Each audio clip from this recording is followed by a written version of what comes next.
Well, I think the economy is now growing quite a bit faster than it was a few years earlier, and that certainly is providing an economic momentum towards expansion of living standards.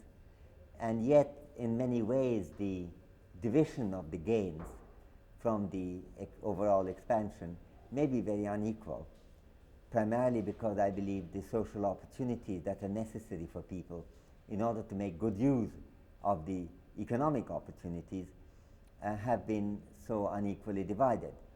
I think with half the country illiterate, 2/3 of the women illiterate, the state of basic health care so bad, with microcredit so hard to get in most of the rural areas, with land reforms mostly not done in most areas, with social security system quite limited. It's a situation in which some of the basic social opportunities are absent for substantially weaker section of the population. So I would say that while the achievements are considerable, since the growth rate of 6%, 7% is certainly respectable compared with what was happening earlier, I think it could have achieved a much greater result on raising the quality of life and living standard had the social opportunities supplemented what is happening on the economic front. I think it would have the effect of, I think, slightly raising even the overall economic growth, but much more importantly, making the economic growth more widely shared so that the consequences of economic growth could be the basis of an expansion of living standard of even the least privileged members of the Indian society. That has not happened.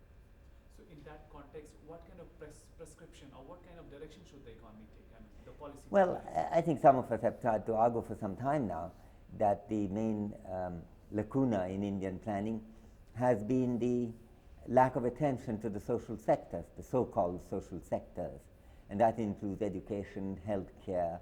It also includes land reform and social security and so on. These are ancillary activities which make economic opportunities more widely shared, because if you're illiterate, what good use can you make of such things as an opportunity to produce a commodity which is to be exported? In order to export a commodity, you have to have quality control. In order to have that, you have to follow instructions such that you are able to carry instructions to an exact form. And in order to do that, you have to be able to read and write. And I think any of the economies that you look at, South Korea or Taiwan or even China now, has relied on the reading, writing skills and numeracy in order to be able to draw larger and larger sections of the population into a globally oriented commercial economy. I think it's very hard to see how that can happen in India with the kind of backwardness, especially of primary education, but also to some extent of secondary education, and also of healthcare. And also to that, if you add the difficulties of getting credit on the part of poorer sections of the rural community particularly, and also the absence of land reform, you see a lot of economic handicap in achieving that kind of sharing.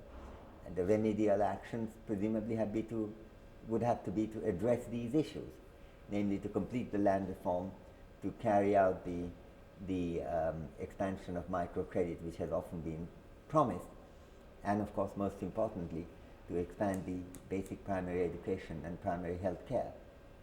Mr. Sen, looking at last 50 years, if you look at making of a nation called India in terms of economic and policy making field, what are the successes and the failures that India has been through in last 50 years' time? What were the ideologies? What were the political compulsions?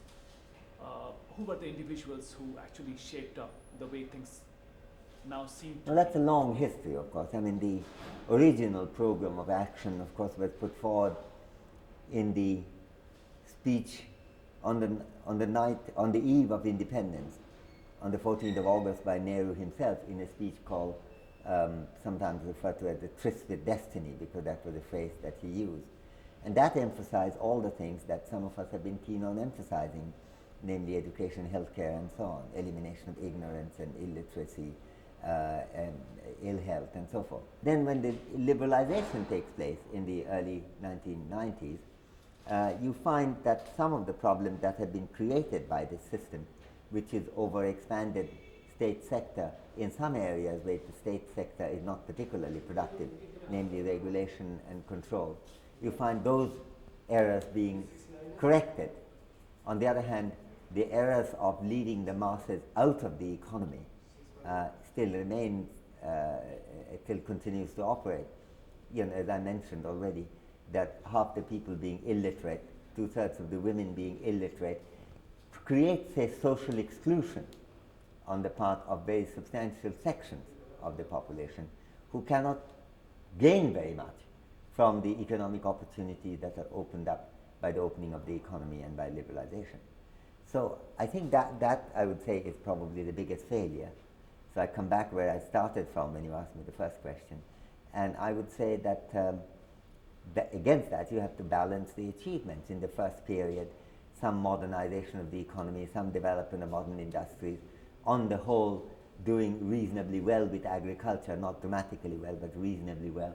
Those successes are there. And in the liberalization period, more successful integration of the Indian economy with the world is certainly begun, and that from the point of view of overall average Indian economy is an achievement, and it is certainly an achievement for the Indian middle classes and many sections of the Indian community which can make good use of the globalizing trends of the present day. But since a very substantial section of the Indian population, especially the bulk of the Indian poor, happen to be out of that through the lack of social opportunity, the lack of economic opportunities that are parasitic on the availability of social opportunities remain. So I think that does require a change, a much greater, more determined, socially egalitarian policy in the distribution of education, healthcare, credit, land ownership, and so on. That agenda remains undone yet. Mr. Sen, if we look at the period when Mr. Nehru was the Prime Minister, and if we also look at the period when Mrs. Gandhi was the Prime Minister, when she gave the slogan of Garibi Hatao, remove poverty, and the earlier phase when they were driven by some kind of socialistic attitudes, what were the compulsions and the ideology which shaped the economy of the nation? Well, I think it's difficult to find a kind of great coherence in that, because insofar as there was a commitment to bring the masses into the mainstream of the economy, which any socialist commitment must have had, it did not have that effect. And indeed, the concentration tended to be on a few of the prominent means, like nationalization of that or nationalization of this, and also a regime of controls and regulations of certain kind. So I think there was a tension already between the socialist ends and the allegedly socialist means which are supposed to bring about those ends. And that tension, of course, is very debilitating for the overall economic performance of the economy, and in particular of the poorer sections of the community.